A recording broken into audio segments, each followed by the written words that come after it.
नमस्कार and welcome back. Arab countries के जितने भी लीडर्स हैं, जितने भी सारे टेरिफाइड हैं और सारे भारत के पास क्यों आ रहे हैं? क्योंकि मिसाइल्स को लॉक कर दिया गया है अमेरिका की तरफ से। अमेरिका के जो एयर टैंकर्स हैं वो सारे के सारे मिडल ईस्ट की तरफ वो पहुंच चुके हैं। वहाँ पर वो अपनी एक्सरसाइजेस कर रहे हैं। वॉर कुछ मिनटों दूर है और एब्सोल्यूट अनथिंकेबल हो रहा है डेजर्ट्स के अंदर, जो कि अरब वर्ल्ड के अंदर है। अरब्स के जो किंग्स हैं उन्होंने अपने जो जिसको बोलते हैं कि उन्होंने हाथ छोड़ दिया वाशिंगटन का।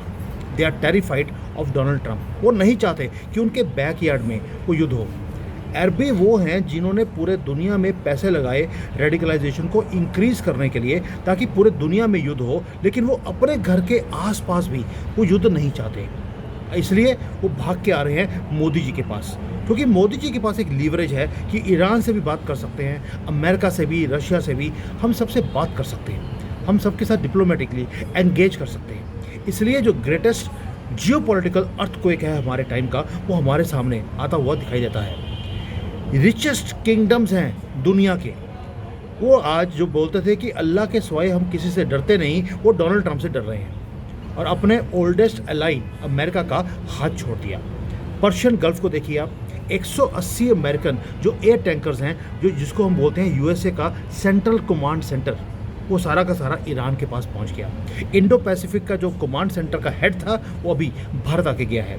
मिलिट्री ऑफिसर्स जितने भी हैं दुनिया भर में, उनको मालूम है कि स्ट्राइक ईरान के ऊपर कभी भी हो सकती है on a very single moment. Baby अभी मैं वीडियो बना रहा हूँ, ऑलरेडी युद्ध शुरू भी हो गया हो, ऐसी हालत है। और ट्रंप एक्सेलरेट कर रहे हैं एक मैसिव मिलिट्री बिल्टअप को। ही वॉन्ट्स टोटली, जिसको बोलते हैं ना, ईरान को ख़त्म करना है, वो वाला काम वो करने की कोशिश कर रहे हैं। लेकिन जहाँ पर अमेरिकन एंड जो जनरल्स हैं वो लिस्ट तैयार कर रहे हैं अपनी कि कौन कौन से टारगेट्स को हमने तबाह करना है ईरान के अंदर, अरब जो लीडर्स हैं वो उनको लिखता है कि भाई अगर ईरान को अटैक किया गया तो उनकी अपनी कंट्रीज़ भी तबाह हो जाएंगी। वो क्यों? आप बोलेंगे यार Saudi Arabia, Qatar, UAE, Oman, ये तो सारे वो कंट्रीज़ हैं जिनके पास पैसे की कोई कमी नहीं है। इनके पास तो एयर बेसिस है, वो भी सारे अमेरिका के दिए हुए। तो ये पैनिक में क्यों है? इनके पास तो प्रोटेक्शन का सारा सिस्टम है।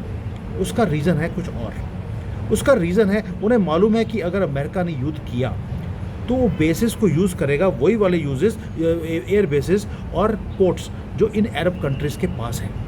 और अगर उसको यूज़ किया गया तो ईरान इन सारे अरबियों को छोड़ने वाला नहीं है। वो अमेरिका के ऊपर अटैक नहीं कर सकता, लेकिन अमेरिका की जो एसेट्स इन अरब कंट्रीज़ में हैं उसको तो अटैक ईरान करेगा। इसलिए ये सारे अरबी पहले तो ट्रंप को उन्होंने कॉल किया कि भैया अल्लाह के वास्ते नहीं, भगवान के वास्ते तुम अटैक मत करना। बट आपको मालूम है कि अमेरिका के जो प्रेसिडेंट है ये बाइडन नहीं है कि हर एक की बात सुन लेगा, ये डोनाल्ड ट्रंप है। वो वही करेगा जो उसको करना है। और अब तो उसने बोल दिया, मेरा मन करेगा कि मैंने ईरान को डिस्ट्रॉय करना है तो करूँगा, मेरा मन करेगा कि मैं उसकी बिल्कुल इकोनॉमिकली डिस्ट्रॉय करना है मैं करूँगा, बाकी मेरी मर्जी जो होगी मैं वही करूँगा। और अरब जो स्टेट्स हैं उन्हें मालूम है कि ईरान की रजीम इतनी आसानी से सरेंडर करने वाली नहीं है। ये वेनेजुला नहीं है कि आप गए प्रेसिडेंट को उठा के अब ले आए। उन्हें मालूम है कि जो फ्रंट लाइन है ईरान की रिटेलिएशन का, वो अरबी बनने वाले हैं, अमेरिका का नुकसान नहीं होने वाला। यानी कि अरब वर्ल्ड पहले दुनिया भर में युद्ध करवाने के लिए पैसे देते रहे, रेडिकलाइजेशन जो पागलपन है इस्लामिक, उसको स्प्रेड करने के लिए इन्होंने ट्रिलियंस ऑफ डॉलर्स खर्च किए हैं। लेकिन अपने घर को बचाने के लिए अब मिन्नतें डाल रहे हैं। डेंजर बहुत ही ज़्यादा मैसिव भी है और मल्टी डायमेंशनल भी है। अब बात करूंगा दो तीन लेवल पे कि हो क्या रहा है। पहले तो एक है थ्रेट्स कौन कौन से हैं। एक है फिजिकल थ्रेट जो इनको तंग कर रहा है अरबियों को, लेकिन उससे ज़्यादा दो और थ्रेट है, वो बाद में बात करूंगा। फिजिकल थ्रेट क्या है कि गल्फ नेशंस के पास मैक्सिमम यूएसए के मिलिट्री बेसिस हैं। ट्रंप जब भी लॉन्च करेगा युद्ध तो इन्हीं बेसिस को करेगा, मैंने पहले बोला। और ईरान ने पहले बोल दिया कि मैं इन सारे बेसिस को जो अमेरिका ने मिडल ईस्ट में बनाए हैं इनको डिस्ट्रॉय करूंगा। और ये पहले भी कर चुका है ईरान। 2019 में आपको याद होगा सऊदी की जितनी ऑयल फैसिलिटीज़ हैं उनको क्रिपल कर दिया था उसके ऊपर अटैक करने के बाद। इवन कि लास्ट ईयर जब ईरान के साथ युद्ध हुआ है अमेरिका का और इजराइल का, तो वहाँ पर जो कतर के अंदर एयर बेस था उसको अटैक ईरान ने ही किया था। यानी कि ईरान के पास कैपेबिलिटी है, वो गल्फ में कहीं भी वो अटैक कर सकता है। तो लड़ाई होगी अमेरिका की ईरान के साथ और फैसिलिटीज़ उड़ेंगी कतर में, यूएई में, सऊदी अरेबिया में, बहरान में। इसलिए वो नहीं चाहते कि उनके घर को आग लगे। दुनिया के घरों को आग लग जाए कोई दिक्कत नहीं है, लेकिन इनके घरों में आग नहीं लगनी चाहिए। टिपिकल वही किताब की मेंटालिटी। दूसरा जो इनका जो है ना डर है, वो कुछ और भी है। वो है कि अगर ईरान की जो रजीम है अगर वो कोलैप्स कर गई तो क्या होगा। यानी कि जो ईरान के अंदर रेडिकलाइज्ड पागल हैं वो सारे के सारे क्या निकलेंगे, वो वहाँ से निकलेंगे। और वहाँ पे जो आपको मालूम है दुबई और ईरान के बीच में बस छोटी सी बोट लेके जाइए, आप दुबई पहुँच सकते हैं। वो सारे जानवर वहाँ से निकल कर रेडिकलाइज्ड जिनको तैयार भी इन्हीं अरबियों ने किया था, वो सारे इन्हीं के घर में आ जाएंगे। ये चाहते हैं कि दूसरे के घर में जिहादी पैदा हो, अपने घर में ना हो, तो इसलिए वो नहीं चाहते कि ईरान तबाह हो। तीसरा जो है वो सबसे खतरनाक है इन सब के लिए, अरबियों के लिए। वो क्या है, उनका फियर ये है कि ईरान अगर ख़त्म हो गया तो इज़राइल जो है वो पावरफुल हो जाएगा इस रीजन में। और आपको मालूम है कि जो इज़राइल की मंशा है वो ये है कि अब हमें इनसे लड़ाई करने की बजाय अरबियों से अब हम एक्सपैंड करना शुरू करें अपने आप को। गाज़ा उन्होंने 70% अपने कब्ज़े में कर लिया। अब वो बोलते हैं कि लेबनान में भी हम ज़मीन लेंगे, सीरिया में लेंगे। वो ग्रेटर इज़राइल की उन्होंने बातें करनी शुरू कर दी हैं। जो इज़राइल की हेजेमनी है मिडल ईस्ट के अंदर वो इंक्रीज़ ना हो जाए, इसलिए उन्हें ईरान का ज़िंदा रहना अरबियों के लिए वो इम्पॉर्टेंट है। क्योंकि जब तक ईरान ज़िंदा है तो जो इज़राइल है वो एक्सपेंशन नहीं करेगा और डोमिनेट नहीं करेगा इस रीजन को। और ये जो अरबी हैं उनको मालूम है कि इज़राइल के टेक्नोलॉजी के सामने ये अरबी ये कहीं भी नहीं है। ये अरबी भी नहीं खा सकते, भिंडी से भी बुरा हाल इनका हो जाएगा। इसलिए वो चाहते हैं ईरान वहाँ पे रहे ताकि वो बैलेंस कर सके इज़राइल को और अमेरिका की जो पॉलिसीज़ है उसको भी। अब ये तो हो गया जो 3-4 चीज़ें हैं। आखिरी चीज़ आपको याद रहना चाहिए, मुसलमानों को पैसे के सिवाय किसी और से डर नहीं लगता। इसमें इकोनॉमिक नाइटमेयर होने वाला है गल्फ़ कंट्रीज़ के पास। गल्फ़ कंट्रीज़ आज की डेट पे जितने भी मैंने नाम दिए आपको, ये ट्राई कर रही हैं अपने आप को मॉडर्नाइज़ करने के लिए, ताकि जब ये अपने आप को दिखाएंगे हम कितने मॉडर्न हो गए हैं तो उससे जो फॉरेन की इन्वेस्टमेंट्स हैं वो यहाँ पर आनी शुरू होंगी और उसी पैसे से ये अपनी फ्यूचर की सिटीज़ को क्रिएट कर रहे हैं। अगर इस रीजन में वॉर होगा तो होगा क्या, जो पैसा आ रहा था वो वापस जाना शुरू हो जाएगा और मिलियंस एंड मिलियंस ऑफ लोग वो डिस्प्लेस हो जाएंगे। एक तो वो डिस्प्लेस है, वो जो जिहादी सारे इनकी कंट्री में आएंगे, इनको वो नहीं चाहिए। दूसरा जो पैसा इनकी कंट्री में आ रहा था वो आना बंद हो जाएगा। वो दोनों चीज़ों के कारण, भाई मुसलमान है, अरबी हो या मुसलमान हो, बात तो एक ही है। पैसों के सामने कि पैसे आते रहे, इनको कोई दिक्कत नहीं है, जाए नहीं। वो सबसे बड़ा डर है इनको कि वो पैसे आने बंद हो जाएंगे, उससे इनकी जो तरक्की है वो बंद हो जाएगी। इसलिए ईरान ने क्या किया, ईरान को मालूम था कि अरबी जो हैं ये सारे हैं तो मुसलमान पैसों के पीछे रोएंगे। उन्होंने जो स्ट्रेट ऑफ हॉर्मोज है उसके पास मिसाइल्स दागनी शुरू कर दी। क्यों? क्योंकि 1/5 20% दुनिया का ऑयल उस छोटे से पास में से, वो गली में से निकल के जाता है। ईरान ने क्या किया, ईरान ने बड़ा स्मार्टली एक गेम खेला है कि जो वेस्ट के टैंकर्स हैं जो यहाँ से तेल भर के जाते हैं अरबियों से, उनको बंद कर दिया, वो नहीं जा सकते। लेकिन अगर चाइना का कोई ऑयल का टैंकर जा रहा है उसे जाने दे रहे हैं वो, और वेस्ट के किसी भी टैंकर को जाने नहीं दे रहे। उसके कारण जो इंश्योरेंस के प्रीमियम्स हैं वो बढ़ने शुरू हो गए। ग्लोबल जो ऑयल की प्राइसेस है वो फ्लक्चुएट होनी शुरू हो गई हैं। इन्फ्लेशन जो है वो बढ़ना शुरू हो गया। कहाँ पर? अमेरिका में। क्योंकि ट्रंप ने एक इकोनॉमिक प्रॉमिस किया था अमेरिकन को, वो जो उसका प्रॉमिस है उसको डिस्ट्रॉय ईरान ने कुछ घंटों में कर दिया।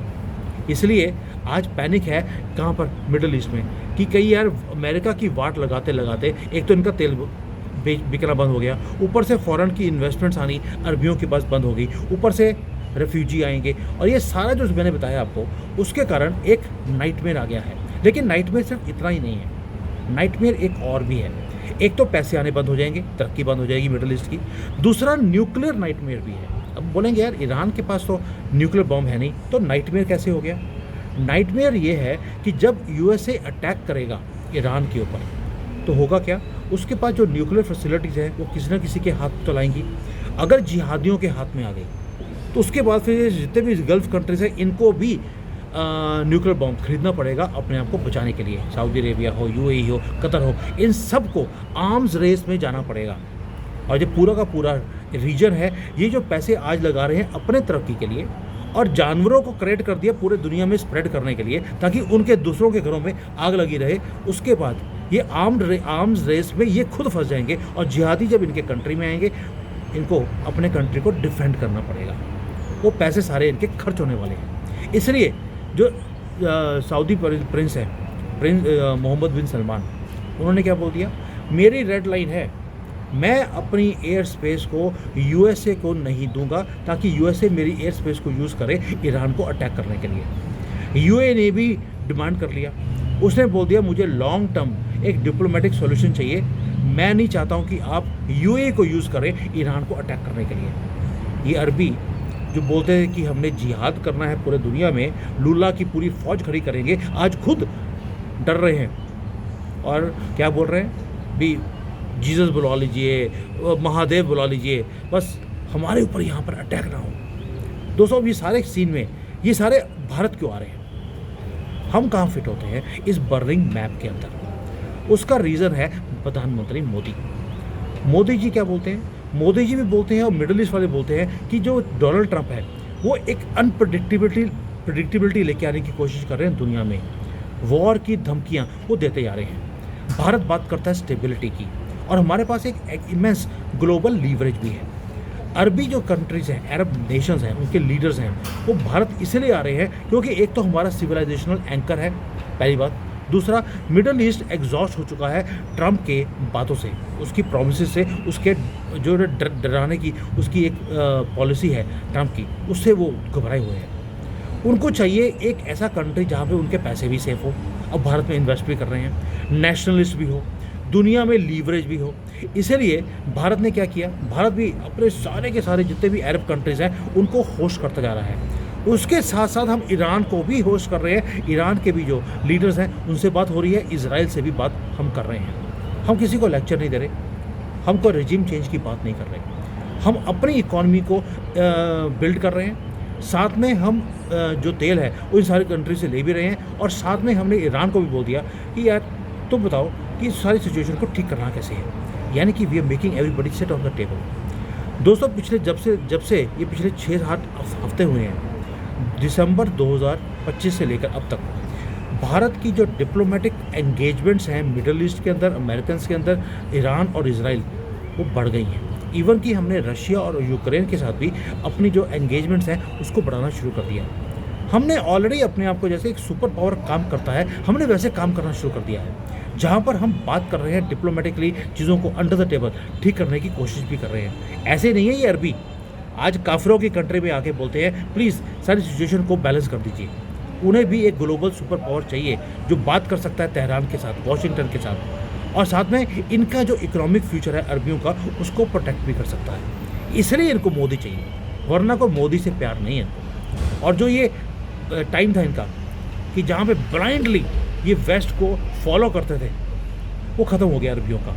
उन्हें मालूम है कि अमेरिका का अम्ब्रेला जो वो तो अमेरिका के ऊपर नहीं है, नेटो से बाहर निकल गया, वो अरबियों को कहाँ से प्रोटेक्ट करेगा।